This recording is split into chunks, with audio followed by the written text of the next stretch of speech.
Hello dear students, welcome back to organize knowledge channel. और आज की जो वीडियो है उसमें हम डिस्कस करेंगे worksheet number 71 for class 10th, विषय हिंदी है।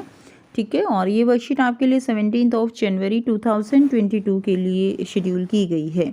आज की वर्कशीट में प्यारे बच्चों हम रचनात्मक लेखन का और भी जो है यहाँ पर अभ्यास करेंगे। सो प्यारे बच्चों, पिछले कार्यपत्रकों में आपने रचनात्मक लेखन के प्रत्येक बिंदु का अभ्यास किया। 20 अंकों के लिए आपने अनुच्छेद, पत्र, संदेश लेखन व विज्ञापन का अभ्यास किया। अभ्यास की इसी कड़ी में आज हम प्रश्न पत्र के अनुसार अनुच्छेद लेखन व पत्र लेखन का अभ्यास करेंगे।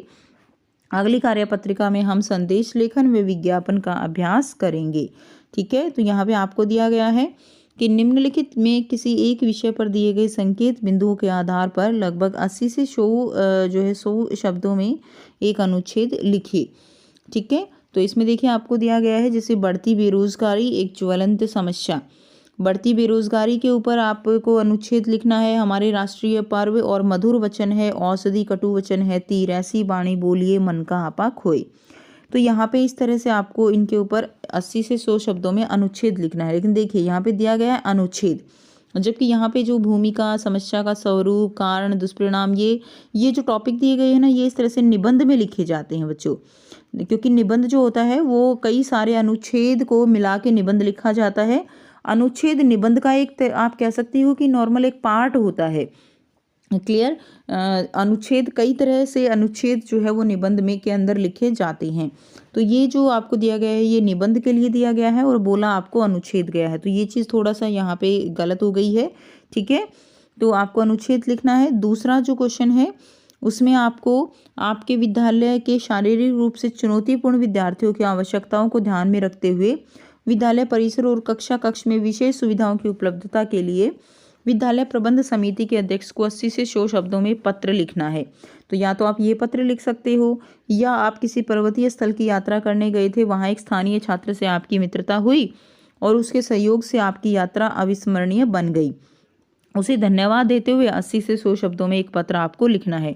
तो दोनों में से कोई भी पत्र और तीनों में से कोई भी एक अनुच्छेद आप लिख सकते हो। ठीक है, तो आइए बच्चों करते हैं इसका आंसर।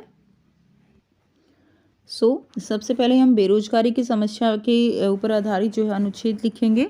ठीक है, तो लगभग दुनिया के सभी देशों में बढ़ती जनसंख्या ने बेरोजगारी को आज विस्फोटक स्थिति में लाकर खड़ा कर दिया है। अब बेरोजगारी इतना विकराल और भयावह रूप धारण कर चुका है कि इसका सामना करना हमारे लिए एक बहुत बड़ी चुनौती है। बेरोजगारी का मुख्य कारण जनसंख्या है। देश में जनसंख्या जिस गति से वृद्धि हो रही है, लेकिन उसी गति से औद्योगिक उन्नति और राष्ट्रीय आय में वृद्धि नहीं हो रही है।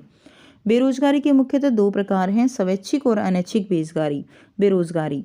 स्वैच्छिक बेरोजगारी तब उत्पन्न होती है जब कोई व्यक्ति काम न करने की इच्छा से किसी रोजगार के अधीन नहीं होता है और वह अपने काम के साथ किसी भी प्रकार का समझौता नहीं करना चाहता है। अनैच्छिक बेरोजगारी में विभिन्न प्रकार की बेरोजगारी जैसे कि प्रच्छन्न बेरोजगारी, मौसमी बेरोजगारी, खुली बेरोजगारी, तकनीकी बेरोजगारी, संरचनात्मक बेरोजगारी शामिल हैं। बेरोजगारी हमारे देश के लिए अभिशाप बन गई है। वो देश के युवा लोगों की मानसिक शांति छीन लेती है। देश के युवाओं को क्या करती है, तनावग्रस्त जीवन जीने को मजबूर कर देती है। बेरोजगारी के कारण देश के कई लोग निर्धनता, भूखमरी के शिकार हो जाते हैं। युवाओं में बढ़ता आक्रोश चोरी, डकैती, हिंसा, अपराध और आत्महत्या जैसे अपराध करने पर जो है मजबूर कर देता है। ठीक है, क्या कर देता है? मजबूर कर देता है। बेरोजगारी निराशा और असंतोष का कारण बनती है। उसके बाद देखिए, बेरोजगारी को संपूर्ण दूर नहीं किया जा सकता, सही दिशा में कुछ प्रयास करने से वो कम हो सकती है।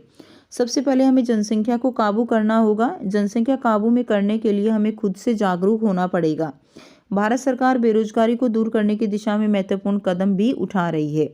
समय आ गया है कि भारत के लोग सरकार के साथ मिलकर एकता के साथ इस समस्या का समाधान करें। वर्तमान प्रधानमंत्री नरेंद्र मोदी ने भी युवाओं के कौशल विकास पर जोर दिया है ताकि वे राष्ट्र निर्माण के मिशन को पूरा कर सकें। देश को अपने वर्तमान परिदृश्य पर गंभीरता से विचार करने और बेरोजगारी की विशाल समस्या का सामना करने के लिए कुछ गंभीर उपचारात्मक उपायों के बारे में सोचने की जरूरत है। अंततः यह समस्या राष्ट्र को पतन की ओर ले जाएगी। तो इस तरह से आपको अनुच्छेद लिखना है। अनुच्छेद लिखते हुए ध्यान रखना है भाषा सरल होनी चाहिए और बार बार हमें एक ही बात को जो है हमें रिपीट नहीं करना है, क्योंकि हमारे पास यहाँ शब्दों की जो है सीमा होती है। ठीक है, नेक्स्ट देखिए, दूसरा पत्र है, अपने विद्यालय के शारीरिक रूप से चुनौतीपूर्ण विद्यार्थियों की आवश्यकताओं को ध्यान में रखते हुए विद्यालय परिसर और कक्षा कक्ष में विशेष सुविधाओं की उपलब्धता के लिए विद्यालय प्रबंध समिति के अध्यक्ष को आपको पत्र लिखना है। तो ये वाला हम करेंगे, लिखेंगे, सेवा में अध्यक्ष महोदय, विद्यालय प्रबंध समिति नई दिल्ली, मान्यवर, मैं आपका ध्यान अपने विद्यालय के शारीरिक रूप से अपंग विद्यार्थियों की आवश्यकताओं की ओर आकर्षित कराना चाहता हूँ, जिसमें ये विद्यार्थी अपने जीवन की चुनौतियों का सामना कर सकें। इन विद्यार्थियों में कई विद्यार्थी विकलांग हैं, उन्हें कक्षा कक्ष की सीढ़ियां चढ़ने में कठिनाई का सामना करना पड़ता है, उनके लिए रैंप बनाना अति आवश्यक है। इसकी सहायता से वे अपनी साइकिल ऊपर ले जा सकेंगे। सीढ़ियां चढ़ना इनके लिए क्या है, संभव नहीं है।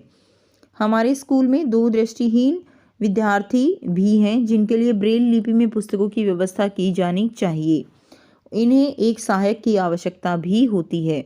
मेरा आपके माध्यम से विद्यालय प्रबंध समिति से अनुरोध है कि विकलांग छात्रों को विशेष सुविधाएं प्रदान करने हेतु कुछ धनराशि निश्चित की जाए। इस राशि को इन विद्यार्थियों की सुरक्षा सुविधाओं पर ही खर्च किया जाए। तो इस तरह से आप पत्र लिखेंगे। उसके बाद लास्ट में आप लिख देंगे, सह धन्यवाद, भवदीय नीरज गुप्ता। ठीक है, नीचे आप अपनी क्लास लिख देंगे। ठीक है, कक्षा 10वीं। तो इस तरह से आप ये पत्र लिख देंगे। ठीक है, तो ये थी आपकी आज की हिंदी की वर्कशीट। उम्मीद करती हूँ सभी को क्लियर है। और अगर आपको वीडियो अच्छी लगी तो वीडियो को ज़रूर से लाइक कर दीजिए, शेयर कर दीजिए और चैनल को सब्सक्राइब कर लीजिए। So thanks for watching. मिलते हैं नेक्स्ट वीडियो में नेक्स्ट वर्कशीट के साथ। Take care, have a nice day.